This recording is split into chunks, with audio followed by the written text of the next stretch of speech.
Hello, greetings, and welcome to Chapter 4, titled Entropy in the Second Law. So in Chapter 3, we introduced energy in the first law. Now in Chapter 4, we continue with entropy in the second law. So to put the field of thermodynamics again into context, remember the origins of thermodynamics are in the Industrial Revolution with man's desire to convert heat to work. All right, so in our chapter 3, right, we introduced the first law, delta U is equal to Q plus W. All right, so there's our conversion of heat to work, or understanding our conversion to heat to work. Now in chapter 4, when we introduce entropy, right, the goal is, or where I see it in this context, is one, you could think of, I have this much heat, how much work can I extract, right? So an understanding of the limitations on the efficiency of a process. All right, so we have this desire to convert heat to work. Now in chapter 4, what we're going to be interested in is the efficiency, and then also, more typically where entropy is used is just understanding the feasibility of a process. So in chapter 4, just like chapter 3, it'll spend very little time, lecturing, right? So if this were a normal class, lecturing would be kept to an absolute minimum. Right, my assumption is, again, that you've read the text in detail, and most of the class time would be reserved for working through example problems. Right, so you can read the book, but in my opinion, right, the hardest part is problem solving. Right, the hardest part is applying what you've read to solve real problems.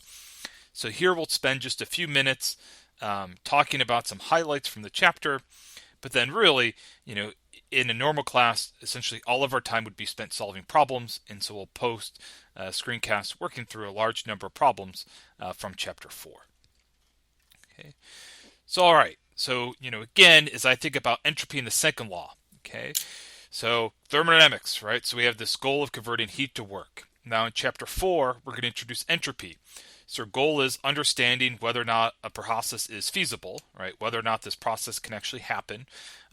Or if I think of it in terms of the steam engine, trying to understand what the limitations are on the efficiency of a process. Okay, and so the important note here, right, is a process is physically impossible if it violates the first law. However, not every process that satisfies the first law is in fact feasible. Right? And so the second law of thermodynamics determines whether a process that obeys the first law is possible or not. Okay, so entropy is a tricky little fellow, right, that people have tried to explain in lots of different ways. So we won't get into any theoretical arguments entropy in this class. Okay. But what I have pictured here on the left, right, so we have an adiabatic closed system, right? So this blue box is just to indicate that I have some closed system that's insulated. So there's no heat exchange between my system, which is this composite system made up of my left and right side, and my surroundings. Okay, so I have this isolated system, and I have a partition, which is separating some, say, gas on the left and some gas on the right. Okay, and so I've noted here that the temperature on the left is less than the temperature on the right, and the pressure on the left is less than the pressure on the right. So if I were to remove this partition, okay, I would get, so I'd have an instantaneous process in which the two gases begin to mix. Okay, that mixing is going to proceed, right, where the entropy of my system is increasing. Okay, so here I have ds is greater than 0, ds being the differential change in my S. All right, so the change in S. So I remove the partition, the two gases will mix, right? The mixing will be instantaneous. Right, this instantaneous mixing will result in an increase in my entropy. Right, so the change in my entropy will be positive. They'll continue to mix until they reach a new state of equilibrium, and when that mixing stops, right? So when I've reached the state of equilibrium, it's indicated by ds is equal to 0, right? The change in my entropy ceases, right? The entropy will become constant, right? The change in entropy is 0. So in general, we write that for an adiabatic process in general, that the differential of the change in my entropy ds is greater than or equal to 0. Okay, it's equal to 0 at equilibrium, or if I have a quasi-static process in which my system remains in a state of equilibrium throughout, then ds is equal to 0.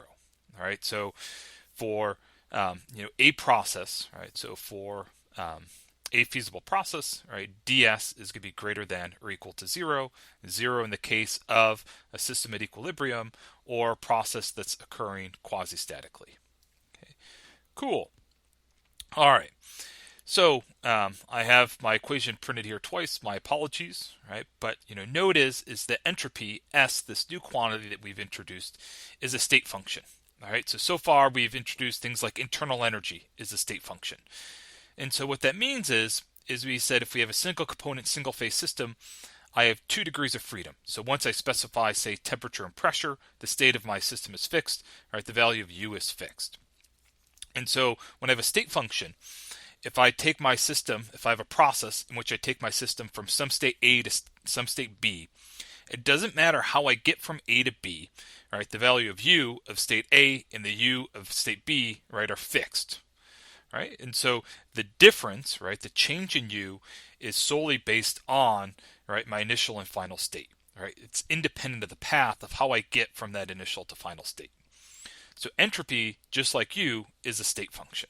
Okay, so entropy is a state function independent of how I get from my initial to final state. So along with pressure, temperature, volume, internal energy, you will find entropy tabulated in your steam tables, right? Because it's only a function of the state of my system. Now to calculate entropy, okay, so we'll use this formula here, right? So again, I apologize, it's printed twice, okay? But our working equation for computing entropy is that ds, the differential change in my entropy, is equal to dq reversible over t. Okay, so now what does this mean? dq reversible, okay, so this is going to correspond to the differential change in heat for a reversible process. Okay, so we said, how do I want to explain this? All right, so we said S is a state function, so it doesn't matter how I get from some state A to some state B. So to calculate the change in S and going from some state A to some state B, I'm going to construct a reversible path and compute the heat, right, requirement or the heat exchange for that reversible path. And so I emphasize this is, reversible heat exchange, okay? And the S is a state function. It doesn't matter how I get from my initial state to my final state, the change in S is the same. So I can construct any path that take me from my initial to final state. And how I calculate S is by calculating the heat exchange, right, along this path, right, the reversible heat, right, the heat exchange for a reversible process. Okay, so I calculate the heat exchange for this reversible process, and I can construct this process any way I want to calculate the difference in entropy between my initial and final state. Okay, and in the example problems, right, the first half of them will go through this exercise of calculating changes in entropy for a whole range of different types of process and construct different sorts of elementary paths in order to facilitate calculating that change in S. All right, and the last note is just the second half of the chapter deals with Carnot cycle. Right, and so first and foremost, a cycle is just, if I look at this graph here, in which I have a temperature entropy plane, a cycle just corresponds to a process in which I start and end at the same state. All right, so my Carnot cycle, I'm starting and ending at this initial state A. Okay, so now my Carnot cycle, Carnot cycle is a reversible cycle, okay, in which I have 2 isothermal and 2 isentropic steps. Okay. And so I have heat exchange between my system and surroundings in this path AB and CD, and there's work exchanges in all of these. Okay. And so what I'm trying to compute here is what I want to know is for, given heat exchange with some hot temperature body up here at TH. Okay, so I'm going to take in some heat's going to be added to my system here in this path AB. And what I'd like to know is, given that heat input, how much work or what's the amount of net work that I can extract from this process. All right, so heat's going to be added up here. Okay, I'm also going to exchange heat. All right, so heat's going to be given up by my system. All right, so my system will give heat to my surroundings in this path here. So for some given heat exchange, what's the work that I can achieve from this thermodynamically reversible process? And what we end up finding is that we can define this efficiency of my cycle, right? So the efficiency is going to correspond to for the amount of heat that I get, how much work can I get out, right? So we're going to define efficiency as desired output, work, over required input, heat.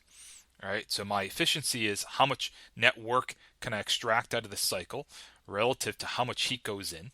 All right, so desired output over required input. And what we find is for a Carnot cycle, it's only a function of the temperature of my hot body and my lower body.